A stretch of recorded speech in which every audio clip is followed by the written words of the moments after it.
Welcome to my YouTube channel HR Educational Hub মৰমৰ ছাত্ৰ-ছাত্ৰী সকল আজি আমি আলোচনা কৰিম অসম জাতীয় বিদ্যালয়ৰ ক্লাস 6 ৰ সায়েন্সৰ যেটো চেপ্টাৰ 4 আছে খাদ্যৰ পৰিষ্কৰণ সেই পৰিষ্কৰণ চেপ্টাৰৰ পৰা যিকেটা প্ৰশ্নাৱলী আছে সেই প্ৰশ্নাৱলীৰ 100% কোৱেশ্চনৰ আনসাৰ আলোচনা কৰিম তাৰ লগতে আমি আলোচনা কৰিম মোস্ট ইম্পৰ্টেন্ট MCQ মৰমৰ ছাত্ৰ-ছাত্ৰী সকল তোমালোকে জানাই যে MCQ বোৰ কিমান দৰকাৰী হয় ইয়াৰ আগতে চেপ্টাৰ 1 2 আৰু 3 আপলোড কৰিছো প্লেলিষ্টত দিয়া আছে ভিডিও যদি তোমালোকে চোৱা নাই তেতিয়াহলে চাই লোৱা মৰমৰ ছাত্ৰ-ছাত্ৰী সকল আমি হেবোৰ MCQ আলোচনা কৰিম যিবোৰ MCQ আজমল সুপাৰ 40 বা তোমাৰ বিভিন্ন ধৰণৰ কম্পিটিটিভ এক্সামত তোমাৰ হেবোৰ আহি থাকে বা তোমালোকে যদি স্কলাৰশিপ টেষ্ট দিয়া হেবোৰতো তোমালোকৰ এনেকুৱা ধৰণৰ MCQ লাগিব মৰমৰ ছাত্ৰ-ছাত্ৰী সকল তোমালোকে কপি উলাইলা মোৰ লগে আনসাৰবোৰ লিখি যাবা আৰু তোমালোকৰ কাৰণে WhatsApp গ্ৰুপ বনোৱা হৈছে তোমালোকে WhatsApp গ্ৰুপত জয়েন হোৱা আৰম্ভ কৰিছো আজিৰ ভিডিওটো তো সব প্ৰথমতে আমি প্ৰশ্নাৱলীৰ আনসাৰ কেটা ডিসকাশন কৰিম তাৰ পিছত আমি মোস্ট ইম্পৰ্টেন্ট MCQ কেটা চাম সব প্ৰথম প্ৰশ্নটো কি কৈছে খালি ঠাই পূৰ কৰা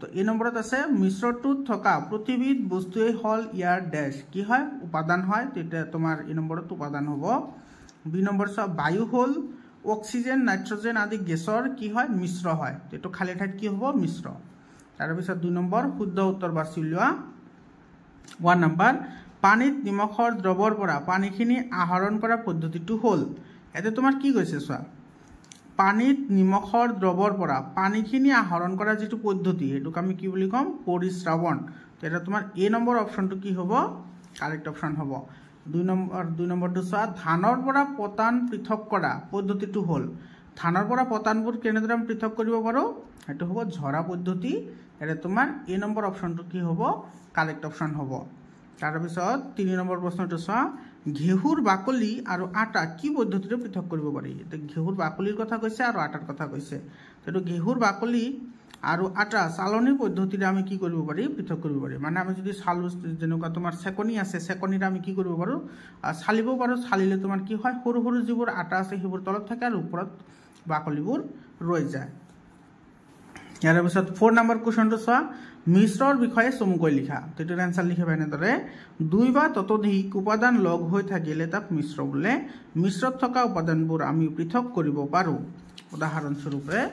উদাহৰণস্বৰূপে লিখিবা এটো গাজৰ বিলাহী তিয়হ আদি লগ হৈ সলাডৰ মিশ্ৰ হয় হয়নে তাৰ পিছত আমি হেবোৰ কি কৰিব পাৰো সেপাৰেট কৰিব পাৰো ইয়াৰ পিছত 5 নম্বৰ কোৱেশ্চনটো চোৱা পৰিশ্ৰাবণ সম্পৰ্কে চমুকৈ লিখা মৰমৰ ছাত্ৰ-ছাত্ৰী সকল তোমালোকে আনসাৰটো এনেদৰে লিখিবা পৰিশ্ৰাবণ পদ্ধতিৰে পানীত অৰ্থাৎ জলীয় পদাৰ্থত আৰু কঠিন অদ্ৰৱণীয় যিবোৰ মানে মিহলি নহয় হেবোৰক অদ্ৰৱণীয় বুলি কোৱা হয় পদাৰ্থৰ মিশ্ৰৰ পৰা উপাদানবোৰ পৃথক কৰিব পাৰি এই পদ্ধতিত ফিল্টাৰ কাগজৰ মাজেৰে মিশ্ৰণখিনি পাৰ হ'বলৈ দিয়া হয় ফিল্টাৰ কাগজৰ মাজেৰে পানী খৰকি যায় কিন্তু কঠিন অদ্ৰৱণীয় পদাৰ্থ খৰকি না যায় ফলত উপাদান দুটা পৃথক হৈ পৰে তোমালোকে এইখিনি লিখিলে সাফিসিয়েন্ট হৈ যাব বহুত ইম্পৰ্টেন্ট কোৱেশ্চন হয় মৰমৰ ছাত্ৰ-ছাত্ৰী সকল তোমালোকে যদি আজমল সুপাৰ 40 কাৰণে বা তোমাৰ জৱাহৰ নেহৰু বিদ্যালয় বা তোমাৰ জেএনইউৰ কাৰণে যদি তোমালোকে প্ৰিপাৰেচন কৰিব বিচাৰা তেতিয়াহলে তোমালোকে মোৰ চেনেলৰ থ্ৰুদি প্ৰিপাৰেচন কৰিব পাৰিবা আৰু যদি তোমালোকৰ এইবোৰৰ পিডিএফ ফাইল লাগে তোমালোকে পিডিএফ ফাইলও পাই যাবা এৰ পিছত 6 নম্বৰ কোৱেশ্চনটো চোৱা কি কৈছে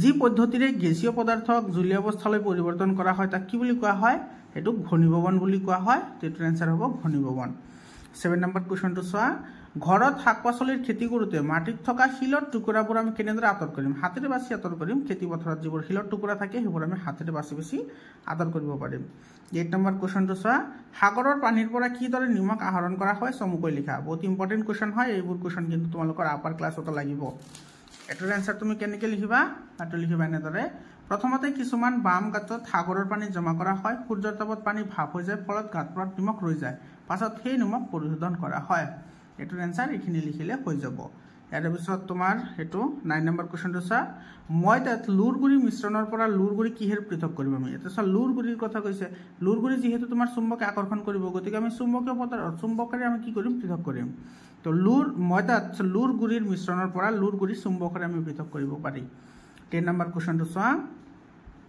দৈনন্দিন জীৱনত সেকন পদ্ধতিৰ ব্যৱহাৰৰ উদাহৰণ দিয়া বহুত ইম্পৰ্টেন্ট হয় কোৱেশ্চন এনেকুৱা ধৰণৰ কোৱেশ্চন তোমালোকে সায়েন্সত পাৰিব লাগিব মৰমৰ ছাত্ৰ-ছাত্ৰী সকল তোমালোকৰ কাৰণে WhatsApp গ্ৰুপ বনোৱা হৈছে তোমালোকে WhatsApp গ্ৰুপত জয়েন হৈ লোৱা আৰু তোমালোকে ক্লাস 6 ৰ পৰা ক্লাস 10 লৈকে সায়েন্স আৰু মেথছৰ কাৰণে কোনো ধৰণৰ চিন্তা কৰিব নালাগে গোটেইখিনি তোমালোকে মোৰ চেনেলতে 100% ফ্ৰী অফ কষ্ট তোমালোকে পাই যাবা ক্লাস 6 ৰ পৰা ক্লাস 10 লৈকে সায়েন্স আৰু মেথছত কোনো ধৰণৰ টিউশন লবও নালাগে মই গোটেইখিনি তোমালোকক 100% ফ্ৰী অফ কষ্ট শিকাই দিম। তো এইটো চোৱা দৈনন্দিন জীৱনত আমাৰ চেকনৰ ব্যৱহাৰ কি কি লিখিবা। 1 নম্বৰত লিখিবা চাহ প্ৰস্তুত কৰোঁতে চাহপাতবোৰ চেকনিৰে চেকি আঁতৰ কৰা হয় আৰু ফলৰ ৰস উলিয়াই চেকনিৰে চেকি লয়। এই হৈছে দৈনন্দিন জীৱনত চেকন পদ্ধতিৰ ব্যৱহাৰ। বুজি পালানে? আৰু বহুত ব্যৱহাৰ আছে, তুমি সেইবোৰ লিখিব পাৰা। প্ৰথমত তুমি এইটো চোৱা চাহ বনালে চাহখিনি যে চেকা হয় যাতে আমাৰ কি হয় চাহপাতখিনি হ'ব আমি ছেপাৰেট কৰিব পাৰোঁ, তাৰ কাৰণে চেকন পদ্ধতি ইউজ কৰা হয়। তাৰপিছত তোমাৰ ধানৰ পৰা তোমাৰ গুড়ি বনোৱাটো ইউজ কৰা হয়। তাৰপিছত তোমাৰ গম ধানবোৰ যেতিয়া তোমাৰ কি বনোৱা হয় সেইবোৰ গুড়ি কৰা হয়, আটা বনোৱা হয়, সেইবোৰৰ কাৰণে আমি কি কৰিব পাৰোঁ আমি চেকন পদ্ধতি ইউজ কৰিব পাৰোঁ। সেইটো তোমাৰ ইচ্ছা, তুমি যিদৰে লিখা সেইদৰে লিখিলেই হৈ যাব। 11 নম্বৰ কুৱেশ্যনটো চোৱা পানী আৰু চেনিৰ দ্ৰৱৰ পৰা উপাদানবোৰ কেনেকৈ পৃথক কৰিম। ইয়াতে পানী আৰু চেনিৰ কথা কৈছে, তো এইটোৰ এনচাৰ লিখিবা এনেদৰে পানী আৰু চেনিৰ দ্ৰৱৰ পৰা উপাদানবোৰ বাষ্পীভৱন প্ৰক্ৰিয়াৰে আমি কি কৰিব পাৰি পৃথক কৰিব পাৰি। কি প্ৰক্ৰিয়াৰে? বাষ্পীভৱন প্ৰক্ৰিয়াৰে। ইয়াৰ পিছৰ প্ৰশ্নটো চোৱা এইটো কুৱেশ্যন, এইটো 12 নম্বৰ প্ৰশ্ন কি কৈছে চোৱা শস্যৰ লগত বিভিন্ন অলাগতিয়াল পদাৰ্থ মিহলি হৈ থাকিলে কিদৰে পৃথক কৰিবা। এতিয়া চোৱা শস্যৰ লগত বিভিন্ন ধৰণৰ অলাগতিয়াল বস্তু যে উৎপন্ন হয় সেইবোৰক আমি কি বুলি কওঁ অপতৃণ বুলি কওঁ। আৰু সেই অপতৃণবোৰ আমি কেনেকৈ কৰিব পাৰোঁ হাতেৰে বাছি বাছি আমি পৃথক কৰিব পাৰোঁ। তো এইটো এনচাৰ লিখিবা এনেদৰে শস্যৰ লগত বিভিন্ন অলাগতিয়াল পদাৰ্থ মিহলি হৈ থাকিলে আমি হাতে বচা পদ্ধতি ব্যৱহাৰ কৰি পৃথক কৰিম। ইয়াৰ পিছত চোৱা এইটো 30 নম্বৰ কুৱেশ্যন মৰণা মৰা আৰু ঝৰা পদ্ধতি উদাহৰণৰ সৈতে ব্যাখ্যা কৰা। তো এইটোৰ এনচাৰ তোমালোকে এনেদৰে লিখিবা খেতি পথাৰৰ পৰা ধান ঘেঁহু মাহ আদি শস্যবোৰ কাটি লগ লগাই বান্ধে খেতিয়কে এই মুঠিবোৰ ঘৰলৈ আনে। খেতিয়কে চোতালত ধানৰ মুঠিবোৰ ভালদৰে পাৰি দিয়ে, পিছত সেইবোৰৰ ওপৰেদি গৰু বা ম'হক ঘূৰাই, ফলত গৰু বা ম'হৰ গছকত ধানবোৰৰ পৰা পৃথক হয়, ইয়াকে মৰণা মৰা বোলে। তাৰপিছত লিখিবা ধান বানি অনাৰ পিছত চাউল আৰু তুষৰ মিশ্ৰ পোৱা যায়, মিশ্ৰটো কোলাত লৈ ঝাৰিলে তুবোৰ আঁতৰি যায়, ফলত চাউল আৰু তু পৃথক হৈ পৰে। এই পদ্ধতিটোক ঝৰা পদ্ধতি বুলি কোৱা হয়। বুজি পালানে? ইয়াৰ পিছত চোৱা এইটো 40 নম্বৰ কুৱেশ্যন আৰু এইটো শেষৰ প্ৰশ্ন। এইটো কি কৈছে চোৱা নিমখ পানীৰ পৰা কেনেকৈ নিমখ আৰু পানী আমি কি কৰিব পাৰোঁ পৃথক কৰিব পাৰোঁ। তো এইটোৰ এনচাৰ এনেদৰে লিখিবা পানী আৰু নিমখৰ মিশ্ৰৰ পৰা পানী আৰু নিমখ পৃথক কৰিবলৈ হ'লে মিশ্ৰটো এটা পাত্ৰত লৈ গৰম কৰিলে মিশ্ৰটোৰ পৰা পানী নোহোৱা হৈ যাব আৰু নিমখবোৰ ৰৈ যাব। এইদৰে বাষ্পীভৱন প্ৰক্ৰিয়াৰ দ্বাৰা পানী আৰু নিমখ আমি পৃথক কৰি সংগ্ৰহ কৰিব পাৰি। তোমালোকে এইদৰে লিখিলে হৈ যাব। বৰ্তমান ছাত্ৰ ছাত্ৰীসকল তোমালোকৰ কাৰণে হোৱাটছআপ গ্ৰুপ বনোৱা হৈছে, তোমালোকে হোৱাটছআপ গ্ৰুপত জইন হোৱা মই ডেছক্ৰিপশ্যনত লিংক দি দিছোঁ। তোমালোকে ক্লাছ 6ৰ পৰা ক্লাছ 10লৈকে তোমালোকে ছায়েন্স আৰু মেথছৰ কাৰণে কোনো ধৰণৰ চিন্তা কৰিব নালাগে, 100% ফ্ৰী অফ কষ্ট তোমালোকে শিকিব পাৰিবা মোৰ চেনেলৰ জৰিয়তে। গতিকে চেনেলটো ছাবস্ক্ৰাইব কৰা, তোমাৰ বন্ধুবৰ্গৰ সৈতে শ্বেয়াৰ কৰা। এইখিনি আমাৰ আছিল অনুশীলনী। এতিয়া আমি আলোচনা কৰিম মোষ্ট ইম্পৰ্টেণ্ট MCQ। চোৱা কেনেকুৱা ধৰণৰ MCQ ইয়াতে চোৱা প্ৰথম প্ৰশ্নটোত কি কৈছে মিশ্ৰৰ ক্ষেত্ৰত কোনটো শুদ্ধ কোনটো সেইটো আমাৰ লাগে। ঠিক আছে চোৱা দুটা বা ততোধিক বস্তুৰ মিশ্ৰণ সেইটোক আমি কি বুলি কওঁ মিশ্ৰ বুলি কওঁ, এইটো কাৰেক্ট হয়। মিশ্ৰ হ'ল সমহত্ব, এইটো কাৰেক্ট হয়। মিশ্ৰ হৈছে সমহত্ব, ঠিক আছে মানে মিক্স হৈ থাকে সমহত্ব হয়। তাৰপিছত C নম্বৰ কৈছে মিশ্ৰ অসমহত্ব বা সমহত্ব হ'ব পাৰে। আচ্ছা ইয়াতে তোমাৰ মিশ্ৰ হ'ল সমহত্ব, আচ্ছা এইটো তোমাৰ মিছা হ'ব কাৰণ মিশ্ৰ ইয়াতে কেৱল সমহত্ব বুলি কৈছে, অসমহত্ব হ'ব পাৰে। যেনেকুৱা পানীৰ লগত বালি মিহলি হৈ থাকিলে সেইটো অসমহত্ব হয়, হয়নে? সমহত্ব মানে মিহলি হৈ যায় যাক আমি আকৌ চাব নোৱাৰোঁ এটা এটাকে, ঠিক আছে। যেনেকুৱা তোমাৰ পানীত যদি চেনি মিহলি কৰা তেতিয়াহ'লে চেনিটো মিক্স হৈ যাব, সেইটো হৈছে সমহত্ব।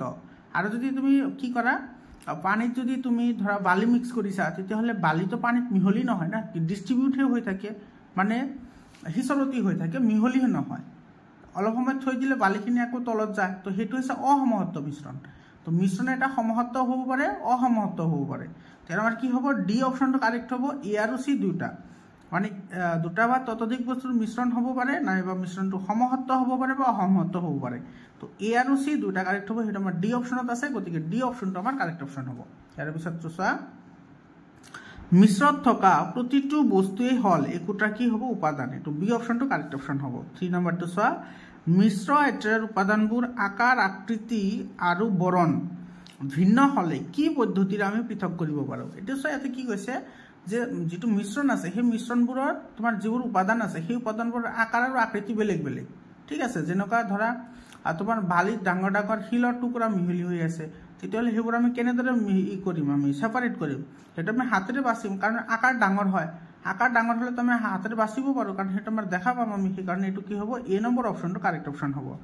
ইয়াৰ পিছত চোৱা 4 নম্বৰ কুৱেশ্যন কি কৈছে, মিশ্ৰ এটাৰ উপাদানবোৰ এটাতকৈ আনটো পাতল হ'লে কি পদ্ধতিৰে উপাদানবোৰ পৃথক কৰিব পাৰি? এইটো চব বহুত ইম্পৰ্টেণ্ট কুৱেশ্যন হয়। এতিয়া চাওক, এটা মিশ্ৰ তোমাৰ ধৰা যেনেকুৱা ধানৰ লগত তুঁহবোৰ মিহলি হৈ থাকে, তো তোমাৰ তুঁহৰ তুলনাত ধানবোৰ কি হয় বা চাউলবোৰ তোমাৰ কি হয়, গধুৰ হয় আৰু তুঁহবোৰ পাতল হয়। তো সেই ক্ষেত্ৰত আমি কি কৰিম, সেই ক্ষেত্ৰত আমি ঝৰা পদ্ধতি ইউজ কৰিম। তেতিয়া আমাৰ চি অপশ্যনটো কি হ'ব, কাৰেক্ট অপশ্যন হ'ব। 5 নম্বৰ কুৱেশ্যনটো চোৱা, মিশ্ৰ এটাৰ উপাদানবোৰ এটাতকৈ আনটো সৰু হ'লে কি পদ্ধতিৰে আমি পৃথক কৰিব পাৰোঁ? যেনেকুৱা ধৰা তোমাৰ সৰিয়হ তুমি যদি এই কৰিব বিচৰা, তেতিয়াহ'লে সৰিয়হৰ লগত যিখিনি অলাগতিয়াল বস্তু থাকে সেইখিনি তোমাৰ ডাঙৰ হ'ব, তো ডাঙৰ আৰু সৰিয়হটো সৰু হ'ব, তেতিয়া তুমি চালিব পাৰিবা, হয়নে? চালিলে তোমাৰ সৰুবোৰ তলত পৰি যাব আৰু ডাঙৰ ডাঙৰবোৰ ওপৰত ৰৈ যাব। তাৰ কি হ'ব, এ নম্বৰ অপশ্যনটো কাৰেক্ট অপশ্যন হ'ব, চালন পদ্ধতি।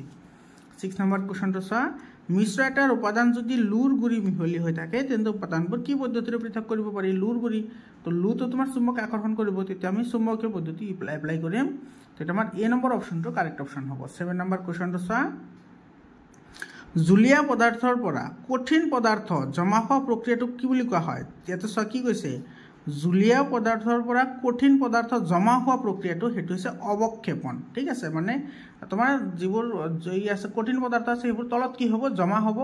আৰু যেনেকুৱা ধৰা পানীৰ লগত তোমাৰ কি হৈ আছে, বালি মিক্স হৈ আছে, তুমি অলপ সময় থৈ দিলে বালিখিনি তলত যাব, পানীখিনি ওপৰত উঠি আহিব, সেই তেনেকুৱা প্ৰক্ৰিয়া কি বুলি কোৱা হয়, অৱক্ষেপণ প্ৰক্ৰিয়া বুলি কোৱা হয়।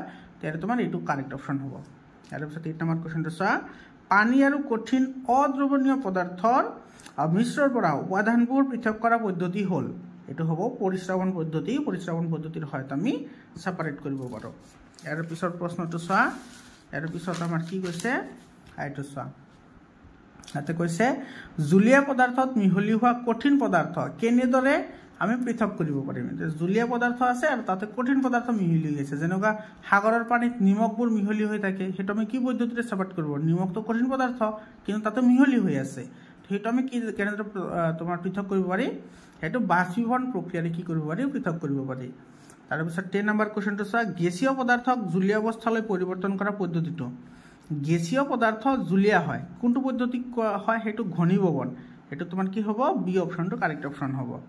ইয়াৰ পিছত চোৱা 11 নম্বৰ কুৱেশ্যনটো, বায়ুত সৰ্বাধিক পৰিমাণে থকা গেছবিধ কি?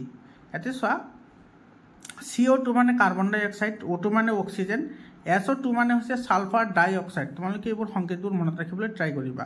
আৰু ডি নম্বৰত আছে N2 মানে নাইট্ৰজেন, N2 মানে নাইট্ৰজেন, N লিখি তলত 2 নাইট্ৰজেন। তো আমি সকলোৱে জানো বায়ুত সৰ্বাধিক পৰিমাণে নাইট্ৰজেন গেছ থাকে, গতিকে ডি অপশ্যনটো কাৰেক্ট অপশ্যন হ'ব। আৰু এটা কথা মনত ৰাখিবা, নাইট্ৰজেন কিমান পাৰ্চেণ্ট থাকে? 78% কি থাকে, নাইট্ৰজেন থাকে। ইয়াৰ পিছত 12 নম্বৰ কুৱেশ্যনটো চোৱা, বায়ু হ'ল, বায়ু কি? বায়ু হৈছে সমহত্ব মিশ্ৰণ। বায়ুত বিভিন্ন ধৰণৰ গেছ থাকে যিবোৰ আমি দেখা নাপাওঁ, সেইকাৰণে এইটো কি হ'ব, সমহত্ব মিশ্ৰণ হ'ব। আৰু অসমহত্ব মিশ্ৰণ তোমালোকক ক'লে, অসমহত্ব মিশ্ৰণ সেইবোৰক কোৱা হয় যিবোৰত তোমাৰ উপাদানবোৰ আমি চাব পাৰোঁ, সেইবোৰক অসমহত্ব মিশ্ৰণ বুলি কোৱা হয়। বুজি পালানে? তো তোমাৰ বায়ু হ'ল এবিধ সমহত্ব মিশ্ৰণ, বি অপশ্যনটো কাৰেক্ট অপশ্যন হ'ব। 13 নম্বৰ কুৱেশ্যনটো চোৱা, সাগৰৰ পানীৰ পৰা নিমখ পৃথকীকৰণ পদ্ধতি। সাগৰৰ পানীৰ পৰা যদি আমি নিমখ উলিয়াব লাগে, তেতিয়াহ'লে আমি কি পদ্ধতি ইউজ কৰিম? বাষ্পীভৱন পদ্ধতি ইউজ কৰিম। তো আমাৰ চি অপশ্যনটো কি হ'ব, কাৰেক্ট অপশ্যন হ'ব। 14 নম্বৰ চোৱা, পানী আৰু চকৰ গুড়ি মিহলি কৰি এটা মিশ্ৰ তৈয়াৰ কৰা হ'ল, উপাদানবোৰ কেনেদৰে আমি পৃথক কৰিম? তো এইটো পৰিশ্ৰাৱণ পদ্ধতি আমি ইউজ কৰিম। ইয়াৰ পিছত 15 নম্বৰ কুৱেশ্যনটো চোৱা, ৰাহুলে বৰফ এটুকুৰা কিনি ষ্টীলৰ গ্লাছ এটাত ৰাখিলে। বহুত ইম্পৰ্টেণ্ট কুৱেশ্যন হয়। অলপ সময় পিছত ৰাহুলে দেখা পালে যে গ্লাছৰ চাৰিওফালে বায়ুমণ্ডলৰ পৰা জলীয় বাষ্প লাগি ধৰিছে। জলীয় বাষ্প কি পদ্ধতিৰ দ্বাৰা গ্লাছত লাগি ধৰিছে? এইটো তোমালোকেতো জানাই, তোমালোকে এতিয়া গৰমৰ দিন আহিছে, তোমালোকে যদি বৰফ এটুকুৰা লোৱা আৰু সেইটো ষ্টীলৰ গ্লাছত ল'বা, ষ্টীলৰ গ্লাছত ল'লে তুমি দেখা পাবা যে ষ্টীলৰ গ্লাছৰ বাহিৰ ফালে অলপমান বগা এটা চামনি পৰিব, আৰু সেই চামনিটো হৈছে বায়ুমণ্ডলত থকা জলীয় বাষ্পখিনি কি হয়, তোমাৰ জলীয় বাষ্পখিনি পানীলৈ পৰিৱৰ্তন হৈ সেইটো লাগি ধৰে, সেইকাৰণে সেইটো তোমাৰ তেনেকুৱা কালাৰ হয় বা বগা বগা তৰপটো দেখা যায়। তুমি যদি সেইটো হাতেৰে টাচ কৰা, তেতিয়াহ'লে পানীৰ টোপাল তোমাৰ আঙুলিত লাগি ধৰিব। তো সেই পদ্ধতিটো কি হয়? সেই পদ্ধতিটো হৈছে ঘনীভৱন। সেইটো কি বুলি কোৱা হয়? ঘনীভৱন পদ্ধতি বুলি কোৱা হয়। তো মৰমৰ ছাত্ৰ ছাত্ৰীসকল, এইখিনি আছিল গোটেইখিনি এক্সাৰচাইজৰ এনচাৰ আৰু মোষ্ট ইম্পৰ্টেণ্ট MCQ। তোমালোকৰ কাৰণে হোৱাটছআপ গ্ৰুপ বনোৱা হৈছে তোমালোকে হোৱাটছআপ গ্ৰুপত জইন হোৱা ডেছক্ৰিপশ্যনত মই লিংক দি দিছোঁ তোমালোকে তাতে গোটেইখিনি পাই যাবা আৰু তোমালোকে 6ৰ পৰা ক্লাছ 10 লৈকে সায়েন্স আৰু মেথছত কোনো ধৰণৰ টিউচন ল'ব নালাগে 100% ফ্ৰী অফ কষ্ট তেনেকুৱা ধৰণৰ ভিতৰৰ বাহিৰৰ সকলো কুৱেশ্যনৰ এনসাৰ তোমালোকে পাই যাবা আজিৰ কাৰণে এইখিনিয়ে আকৌ লগ পাম বেলেগ এটা ভিডিঅ'লৈ ধন্যবাদ